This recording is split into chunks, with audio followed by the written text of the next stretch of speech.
मिलिंद पन्हो क्या है? जिसके विकल्प हैं, पहला एक संस्कृत नाटक है, दूसरा जैन वृत्तांत है, तीसरा पाली ग्रंथ है, चौथा फारसी महाकाव्य है। जिसका सही जवाब है तीसरा, पाली ग्रंथ है।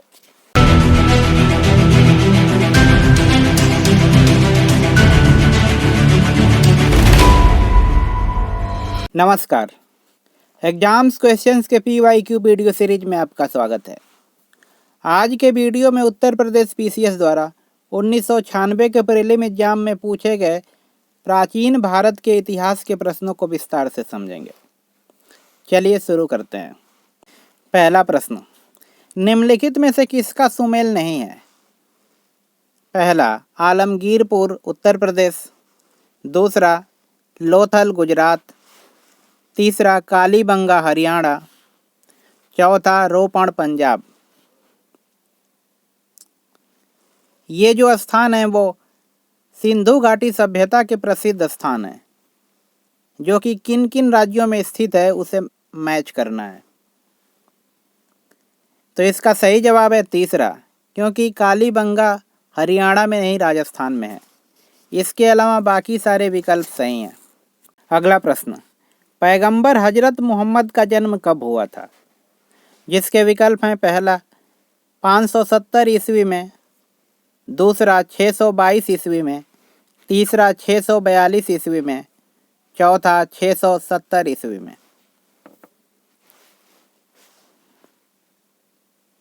जिसका सही जवाब है पहला, इस्लाम धर्म के प्रवर्तक पैगंबर हजरत मोहम्मद का जन्म 570 ईस्वी में मक्का में हुआ था।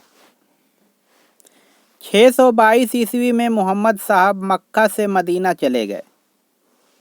इन्हीं के याद में 622 ईस्वी से हिजरी संवत का प्रारंभ हुआ। अगला प्रश्न, बौद्ध तथा जैन दोनों ही धर्म विश्वास करते हैं कि पहला कर्म तथा पुनर्जन्म के सिद्धांत सही हैं, दूसरा मृत्यु के पश्चात ही मोक्ष संभव है, तीसरा स्त्री तथा पुरुष दोनों ही मोक्ष प्राप्त कर सकते हैं, चौथा जीवन में मध्यम मार्ग सर्वश्रेष्ठ है। जिसका सही जवाब है पहला, कर्म तथा पुनर्जन्म के सिद्धांत सही हैं। ये बात दोनों ही धर्म में समान है। बौद्ध तथा जैन धर्म दोनों ही कर्म तथा पुनर्जन्म के सिद्धांत में विश्वास करते हैं। जैन धर्म ईश्वरवादी धर्म है, अर्थात इसमें आत्मा तथा पुनर्जन्म दोनों में विश्वास किया जाता है, जबकि बौद्ध धर्म अनिश्वरवादी है। इसका मतलब है कि बौद्ध धर्म पुनर्जन्म में विश्वास करता है, जबकि आत्मा में विश्वास नहीं करता। अगला प्रश्न देखते हैं। हड़प्पा संस्कृति की जानकारी का प्रमुख स्रोत क्या है? जिसके विकल्प हैं, पहला शिलालेख, दूसरा पकी मिट्टी की मुहरों पर अंकित लेख, तीसरा पुरातात्विक खुदाई, चौथा उपर्युक्त सभी।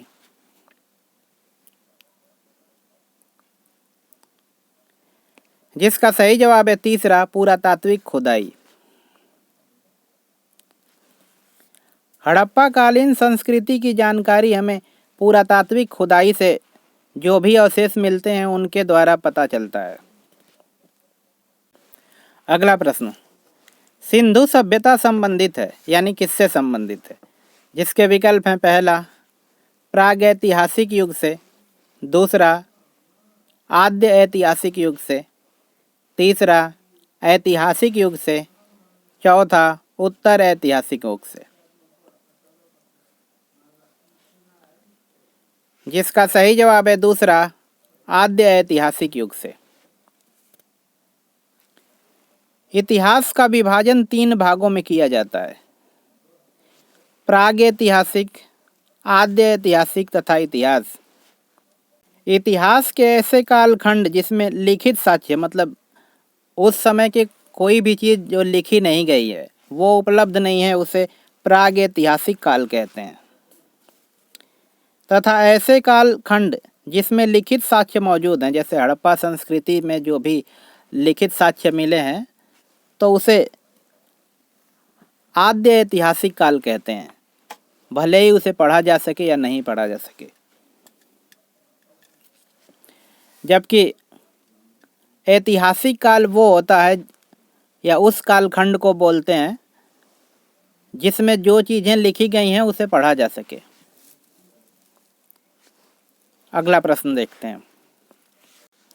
बोगज कोई महत्वपूर्ण है क्योंकि, यानी बोगज कोई नामक स्थान क्यों महत्वपूर्ण है? जिसके विकल्प हैं, पहला, यह मध्य एशिया एवं तिब्बत के मध्य एक महत्वपूर्ण व्यापारिक केंद्र था। दूसरा, यहाँ प्राप्त अभिलेखों में वैदिक देवी देवताओं एवं देवियों का नामोल्लेख है, यानी नामों का उल्लेख है। तीसरा, वेद के मूल ग्रंथों की रचना यहाँ हुई थी। चौथा, उपर्युक्त में से कोई नहीं। जिसका सही जवाब है दूसरा। बोगज कोई महत्वपूर्ण है क्योंकि यहाँ से प्राप्त अभिलेखों में वैदिक देवी देवताओं के नामों का उल्लेख मिलता है। एशिया माइनर तुर्की में स्थित बोगज कोई नामक स्थान पर 1400 ईसा पूर्व में एक अभिलेख प्राप्त हुआ था जिसमें इन नामों का उल्लेख था। अगला प्रश्न देखते हैं। निम्नांकित में से किसने आर्यों के आदि देश के बारे में लिखा था? जिसके विकल्प हैं, पहला, शंकराचार्य, दूसरा, एनी बेसेंट, तीसरा, विवेकानंद, चौथा, बाल गंगाधर तिलक।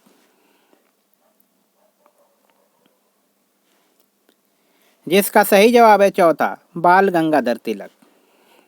आर्यों के आदि देश यानी उत्पत्ति स्थान के बारे में विभिन्न विद्वानों ने अलग अलग स्थानों का नाम बताया है। बाल गंगाधर तिलक ने अपनी किताब आर्कटिक होम ऑफ आर्यन में आर्यों का आदि देश उत्तरी ध्रुव बताया है, यानी आर्यों का उत्पत्ति देश उत्तरी ध्रुव को बताया है। अगला प्रश्न, मिलिंद पन्हो क्या है? जिसके विकल्प हैं, पहला, एक संस्कृत नाटक है, दूसरा, जैन वृत्तांत है, तीसरा, पाली ग्रंथ है, चौथा, फारसी महाकाव्य है।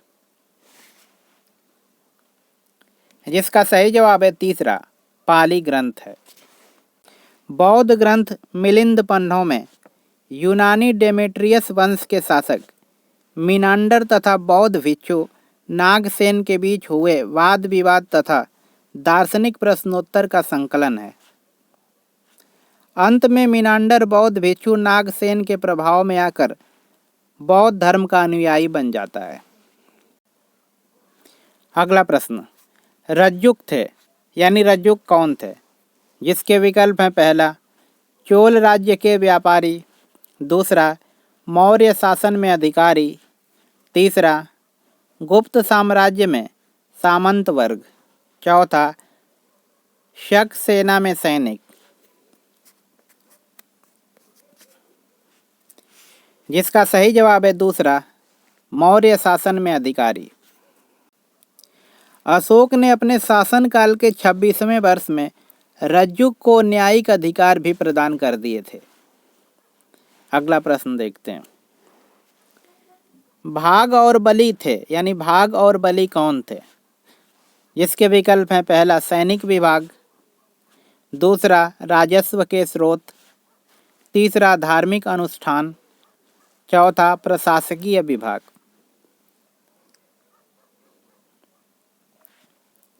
जिसका सही जवाब है दूसरा, राजस्व के स्रोत। भाग और बलि राजस्व के स्रोत थे। गुप्त काल में राजा समस्त भूमि का मालिक होता था। वह भूमि से उत्पन्न होने वाले फसलों के उत्पादन का 1/6 से लेकर 1/4 हिस्से तक खुद लिया करता था। इसी कर को भाग कहते थे, जबकि बलि गुप्त काल में धार्मिक कर था। गुप्त काल के अन्य करों में विशिष्ट निःशुल्क श्रम, हरिलाकर यानी हलों पर लगने वाला कर। अगला प्रश्न देखते हैं। आजीवक संप्रदाय के संस्थापक थे यानी संस्थापक कौन थे? जिसके विकल्प हैं, पहला, आनंद, दूसरा, रघुलोभद्र, तीसरा, मक्खलीपुत्र गोसाल, चौथा उपाली। जिसका सही जवाब है तीसरा मक्खलीपुत्र गोसाल। अगला प्रश्न, अभिलेख जिससे यह प्रमाणित होता है कि चंद्रगुप्त का प्रभाव पश्चिम भारत पर था। यानी किन अभिलेखों से यह प्रमाणित होता है कि चंद्रगुप्त का प्रभाव पश्चिम भारत में था। जिसके विकल्प हैं, पहला कलिंग शिलालेख, दूसरा अशोक का गिरनार शिलालेख, तीसरा रुद्रदामन का जूनागढ़ शिलालेख, चौथा अशोक का सोपारा शिलालेख।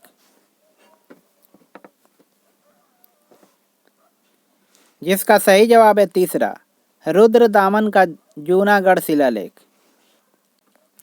रुद्रदामन का जूनागढ़ अभिलेख से प्रमाणित होता है कि चंद्रगुप्त मौर्य का प्रभाव पश्चिम भारत पर था। रुद्रदामन के जूनागढ़ अभिलेख में 4 शासकों चंद्रगुप्त मौर्य, अशोक, रुद्रदामन तथा स्कंदगुप्त का विवरण प्राप्त होता है। अगला प्रश्न, निम्नलिखित में से किस बौद्ध ग्रंथ में संघ जीवन के नियम प्राप्त होते हैं, यानी नियम दिए गए हैं। जिसके विकल्प हैं, पहला दिग्ग निकाय, दूसरा विनय पिटक, तीसरा अभिधम्म पिटक, चौथा विभाषा शास्त्र।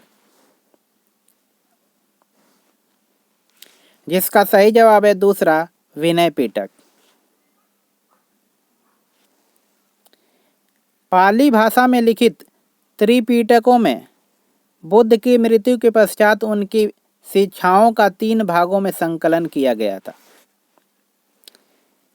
यह 3 पिटक विनय पिटक, सुत्त पिटक और अभिधम्म पिटक के रूप से जाने जाते हैं।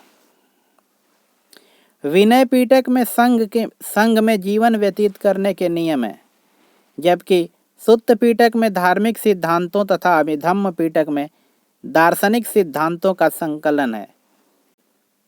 अगला प्रश्न, निम्नांकित जोड़ों में किसका सुमेल है, यानी इन जोड़ों में कौन सही है। जिसके विकल्प हैं, पहला एलोरा की गुफाएं शकों द्वारा, दूसरा मीनाक्षी मंदिर पल्लवों द्वारा, खजुराहो का मंदिर चंदेलों द्वारा तथा महाबलीपुरम का मंदिर राष्ट्रकूटों द्वारा। इनमें से कौन सा विकल्प सही है उसको आप कमेंट बॉक्स में बताइएगा। पिछले वीडियो में जो प्रश्न पूछा गया था उसे डिस्कस कर लेते हैं। निम्नलिखित में से कौन चोल प्रशासन की विशेषता थी। पहला साम्राज्य का मंडल में विभाजन, दूसरा ग्राम प्रशासन की स्वायत्तता, तीसरा राज्य के मंत्रियों को समस्त अधिकार, चौथा कर संग्रह प्रणाली का सस्ता व उचित होना। जिसका सही जवाब था दूसरा ग्राम प्रशासन की स्वायत्तता। ग्राम प्रशासन की स्वायत्तता ही चोल प्रशासन की मुख्य विशेषता थी। हालांकि दक्षिण भारत में पल्लव साम्राज्य के अधीन ही ग्राम प्रशासन की स्वायत्तता विकसित होने लगी थी, यानी स्वतंत्रता विकसित होने लगी थी। चोल काल तक आते आते यह पूर्ण रूप से विकसित हो चुकी थी। इस बारे में उल्लेख हमें उत्तर मेरूर के अभिलेख से प्राप्त होता है। इसी क्वेश्चन के साथ इस साल पूछे गए प्रश्न समाप्त हुए। ऐसे ही और वीडियो के लिए एग्जाम्स क्वेश्चंस को सब्सक्राइब करना ना भूलें। धन्यवाद।